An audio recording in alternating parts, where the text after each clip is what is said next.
ওয়া রাহমাতুল্লাহি ওয়া বারাকাতুহু। আপনাদের উপর আল্লাহর রহমত, শান্তি ও বরকত বর্ষিত হোক। আলহামদুলিল্লাহ, সমস্ত প্রশংসা আল্লাহ তাআলার জন্য। নবীর শান্তি কামনায় দরুদ পড়ব।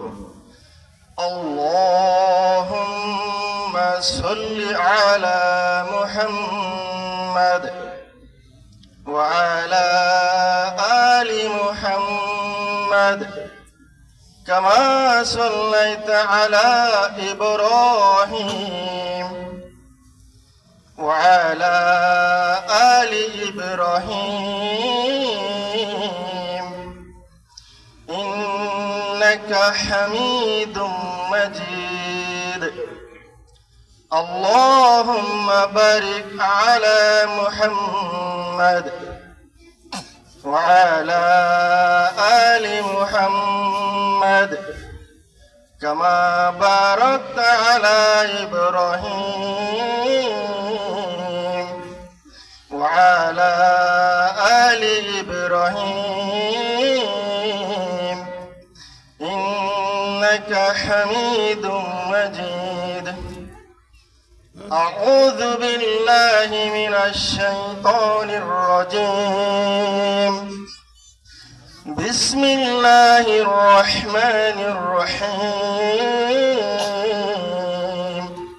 উপস্থিত সবার সম্মানিত সভাপতি জনাব মোহাম্মদ শফিকুর রহমান, প্রধান অতিথি জনাব মোহাম্মদ মিজানুর রহমান, আমন্ত্রিত উলামা একরামগণ, আমার সামনে উপস্থিত সম্মানিত সকল মুসল্লিয়ান, পর্দার আড়ালে মা ও বোনেরা, আপনাদের প্রত্যেকের প্রতি আবার আন্তরিক সালাম। আসসালামু আলাইকুম ওয়া রাহমাতুল্লাহি ওয়া বারাকাতুহু। আজকে আমার আলোচনার বিষয় হলো আল্লাহ তাআলা আমাদেরকে বানিয়েছেন, এই পৃথিবীতে পাঠিয়েছেন। আল্লাহর কি প্রয়োজন ছিল? আমাদেরকে না পাঠাইতে তো পারতো। আল্লাহর কি প্রয়োজন ছিল? আর আমরা এক একজন এক এক মতাদর্শ, এক এক বিশ্বাস, এক এক তরিকা নিয়ে চলি। আসলে পবিত্র কুরআন কি বলে? আমি 10-12 মিনিটে শেষ করি ইনশাআল্লাহ।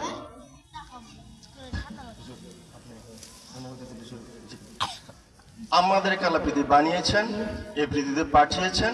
এর উত্তরে আল্লাহ তাআলা পবিত্র কোরআনে সূরা জারিয়াতে 56 নম্বরে বলেছেন, বিসমিল্লাহির রহমানির রহিম, যে ওমা খলাকতুল জিন্না ওয়াল ইনসা ইল্লা লিয়াবুদুন।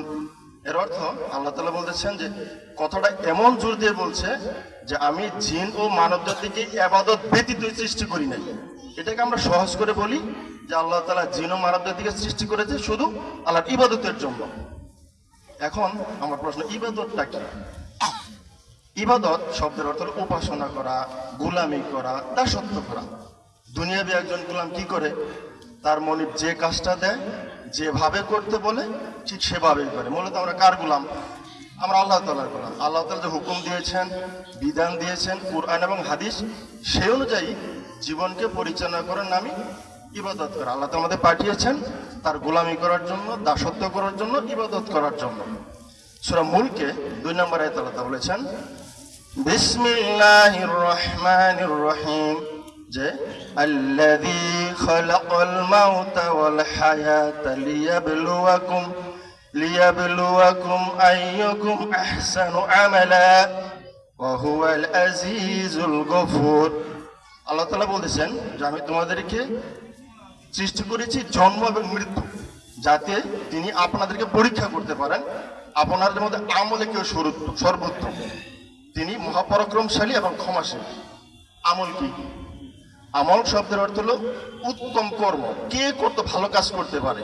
এই উত্তম কর্ম করার জন্য, ভালো আমল করার জন্য আল্লাহ তাআলা আপনাকে আমাকে পৃথিবীতে পাঠিয়েছেন।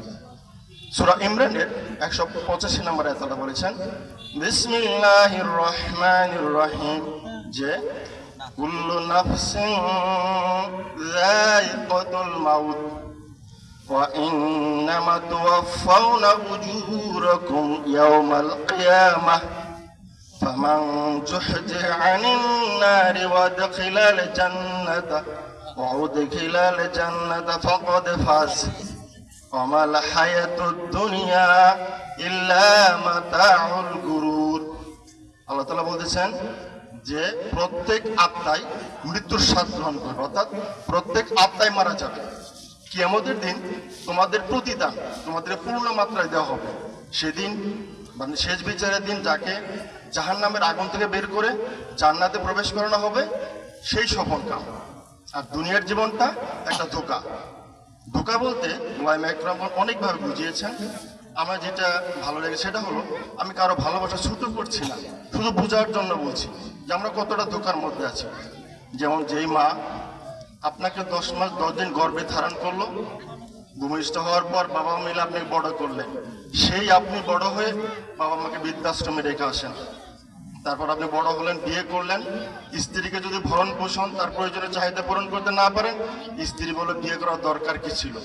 সন্তান আসলো, সন্তানকে যদি লেখাপড়ার খরচ দিতে না পারেন, সন্তান বলবে জন্ম দিলা কেন। দেখেন, সামান্য অর্থের জন্য আমরা কেউ কাউকে চিনি না। দুনিয়ার জীবনটা মূলত ধোঁকার মধ্যে পড়ে আছে। আল্লাহ তাআলা আমাদেরকে যে যেখানে রেখেছেন ওইভাবে যেন তার দায়িত্ব পালন করে যেতে পারি। আল্লাহ আমাদের পাঠিয়েছেন পরীক্ষা করার জন্য, আমরা তার হুকুম কি কতটুকু পালন করতে পারি। সূরা আনকাবুতে 2 নম্বর আয়াতে বলেছেন, বিসমিল্লাহির রহমানির রহিম, যা আহসিবান নাসু আন ইয়াতরাকু আন ইয়াকুলু আমান্না ওয়া হুম লা ইফতানুন। যে মানুষ কি মনে করেছে তারা বলবে আমরা মুমিন, আমরা ঈমান এনেছি, আমরা বিশ্বাস করেছি, এটা বললে আল্লাহ আপনাকে ছেড়ে দেবে না? অবশ্যই অবশ্যই আল্লাহ আপনাকে পরীক্ষা করবে। সূরা বাকারা 155 নম্বর আয়াতে বলেছেন, বিসমিল্লাহির রহমানির রহিম, ওয়ালানাবলুওয়ান্নাকুম বিশাইইন মিনাল খাউফি ওয়াল জু'i ওয়া নাকসিম মিনাল আমওয়ালি ওয়াল আনফুসি ওয়াস সামারাত ওয়া বাশশিরিস সাবিরিন। আল্লাহ তাআলা বলতেছেন যে আমি অবশ্যই আপনাদেরকে পরীক্ষা করব কিছু ভয় এবং ক্ষুধা দিয়ে, কিছু ক্ষয়ক্ষতি দিয়ে, যেমন ধন সম্পদ, আপনার নিজের জীবন, ফল ফসলের স্বল্পতা দিয়ে। আমি আপনাদের অবশ্যই পরীক্ষা, ধৈর্য ধরে সুসম্পদ দাও, আমি সবাইকে পরীক্ষা করব। এখানে আল্লাহ বলতেছেন যে আপনাদেরকে পরীক্ষা করবে কিছু ভয় এবং ক্ষুধা দিয়ে, আপনার ধন সম্পদের ক্ষয়ক্ষতি দিয়ে, আপনার অসুস্থতা দিয়ে, ফল ফসলের স্বল্পতা দিয়ে আমরা কতটা আল্লাহর প্রতি ধৈর্য ধারণ করতে পারি। আল্লাহ আমাদের পাঠিয়েছেন পরীক্ষা করার জন্য। সূরা আনামের 165 নম্বর আয়াতে বলেছেন, বিসমিল্লাহির রহমানির রহিম, ওয়া হুয়াল্লাযী জা'আলাকুম খলাইফাল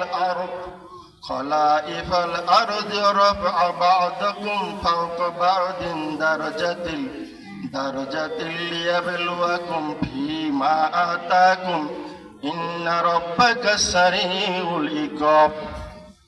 যে আল্লাহ তাআলা বলতেছেন, আমি ওয়াহুয়াল্লাযী জাআলাকুম খলাইফা, আমি তোমাদেরকে প্রতিনিধি বানিয়েছি। প্রতিনিধি কি? প্রতিনিধি ক্ষমতা সম্পন্ন, আমাদের প্রত্যেককে ক্ষমতা দিয়েই পাঠিয়েছেন। উনি ঘোষণা দিচ্ছেন প্রতিনিধি বানিয়েই পাঠিয়েছি। আর তোমাদেরকে যাকে যা দিয়েছি তার ভিত্তিতে বিচার করবো। তোমাদেরকে কাউকে কারোর থেকে উচ্চ মর্যাদা দিয়েছি পরীক্ষা করার জন্য। আর আল্লাহ বলতেছেন যে তোমাদের যাকে যা দিয়েছি তার ভিত্তিতে বিচার করাবে। এখানে আপনি মনে প্রশ্ন জাগতে পারে যে কিভাবে আল্লাহ সমান বিচার করলো? কেউ ধনী, কেউ গরিব, কেউ অসুস্থ, কেউ সুস্থ, কিভাবে আল্লাহ সমান বিচার করে? এই পার্থিব জীবনে আমাদেরকে হায়াত এবং মউত দিয়েছে, এর মাঝখানে ভালো কাজ করলে আল্লাহ আপনাকে জান্নাত দেবে। আমাদের মূল বিষয় কি? জান্নাত পাওয়া। এই জান্নাত পাওয়ার জন্য আল্লাহ কিভাবে সমান বিচার করে দেখেন। হাদিস আসছে বুখারী শরীফে যে ইসলামের 5টি ভিত্তিকে যদি আপনি মেনে চলেন আপনি জান্নাত পাবেন। সেম হাদিস বুখারী শরীফের এর মধ্যে 63 নম্বর হাদিস আসছে যে এক ব্যক্তি গ্রাম থেকে এসে হযরত মুহাম্মদ সাল্লাল্লাহু আলাইহি সাল্লামকে বললেন যে আপনার প্রেরিত ব্যক্তি বলেছেন আপনি নাকি রাসূল হিসেবে প্রেরিত হয়েছেন। হযরত মুহাম্মদ সাল্লাল্লাহু আলাইহি সাল্লাম বললেন, হ্যাঁ সত্য বলেছি। ওই লোকটা আরো বললেন যে আপনার প্রেরিত ব্যক্তি বলেছেন যে আমার দিনে 5 ওয়াক্ত নামাজ পড়া ফরজ, যাকাত দেওয়া ফরজ, বছরে 1 মাস রোজা রাখা ফরজ, হজ করা ফরজ। হযরত মুহাম্মদ সাল্লাল্লাহু আলাইহি সাল্লাম বলেন, হ্যাঁ সত্য বলেছেন। ওই লোকটি বললেন আপনি যে নির্দেশগুলো দিলেন আমি আর কমও করব না বেশিও করব না, যোগও করব না বিয়োগও করব না। হযরত মুহাম্মদ সাল্লাল্লাহু আলাইহি সাল্লাম লোকটিকে উদ্দেশ্য করে বললেন উনি যদি সত্য বলে থাকে তাহলে জান্নাত পাবে। এখন আমার মূল বিষয় হলো কিভাবে সমান বিচার করে আল্লাহ। আমাদেরকে ধনী বানিয়েছেন, গরিব বানিয়েছেন, দেখেন কিভাবে সমান বিচার করে। আমরা ইসলামের 5টি ভিত্তিকে মেনে চলে জান্নাত পাবো। 1 নম্বর ভিত্তি হলো বিশ্বাস করা। বিশ্বাস কি? আল্লাহ ছাড়া কোনো উপাস্য নাই, আর হযরত মুহাম্মদ সাল্লাল্লাহু আলাইহি ওয়াসাল্লাম আল্লাহর রাসূল। এটা বিশ্বাস করার জন্য কি অর্থের প্রয়োজন আছে? ধনী গরিবের প্রয়োজন আছে? একজন রাস্তার ফকিরও বিশ্বাস করতে পারে, একজন কোটিপতি বিশ্বাস, এটা মনের ব্যাপার। আর দ্বিতীয় হলো যে নামাজ পড়ার জন্য অর্থের প্রয়োজন হয় না, রোজা রাখার জন্য অর্থের প্রয়োজন হয় না। 3টাতে আমরা যে কেউ পাস করতে পারি। এখন আছেন জাকাত। আমরা গরিব লোক দেখলেই অবহেলা করি, অবজ্ঞা করি, যে লোকটার কত কষ্ট, নুন আনতে পান্তা ফোড়ায়, আর ধনী লোক লিখতে মুগ্ধ হই। কিন্তু আমাদের প্রিয় নবী হযরত মুহাম্মদ সাল্লাল্লাহু আলাইহি ওয়াসাল্লাম বলেছেন, ওই ধনী লোকটা আসছে গরিব লোক আগে জান্নাতে যাবে। কিভাবে? এই 5টা ভিত্তিতে আমরা যে 3টার মধ্যে যে কেউ পাস করতে পারি। এখন আছেন জাকাত। জাকাত দেওয়ার জন্য যদি আল্লাহ তাআলা আপনাকে নেশাব পরিমাণ সম্পদের মালিক না করেন, আপনাকে জাকাত দিতে হবে না, আল্লাহ এমনি পাস করাই দিবে। আর ওই ধনী লোকটা যদি জাকাতে, ধরেন এক্সাম্পল 1 লক্ষ টাকা জাকাত আসলো, যদি 90 দেয়, 50 দেয়, আর কেউ দেবেই না, সে ফেল করবে। কিন্তু গরিব লোকটা এমনিতে পাস করে যাবে। হজ করার জন্য একই শর্ত, যদি আপনার সামর্থ্য থাকে যাবেন, না থাকলে মন থেকে নিয়ত করবেন, আল্লাহ আমার সামর্থ্য থাকলে যেতাম। কিন্তু ধনী লোকটা যদি না যায়, সে ফেল করবে। আর আপনি গরিব মানুষ, যাইতে হবে না, এমনিতে আল্লাহ পাস করাই দেবেন। মহান রব্বুল আলামিন আমাদের প্রত্যেককে আল্লাহর দেওয়া যে পরীক্ষা, আমাদের যে পরীক্ষার জন্য পাঠিয়েছেন, এই পরীক্ষায় পাশ করার তৌফিক দান করুক, আমিন। আমার সময় শেষ, হয়তো পরীক্ষা আমাদের পথ, হেদায়েতের পথ সময় পেলাম না। আল্লাহ যদি বাঁচায় রাখে, সামনে যদি আমার সময় হবে, ইনশাল্লাহ আমাদেরকে কোন পরীক্ষা নিয়ে চলা উচিত, কোরআন কি বলে, সে বিষয়ে আলোচনা করবো ইনশাল্লাহ। আমার কথা যদি ভুল হয়ে থাকে আমাকে সংশোধন করে দিবেন। আমি একজন ছাত্র মানুষ। আসসালামু আলাইকুম ওয়া রাহমাতুল্লাহি ওয়া বারাকাতুহু।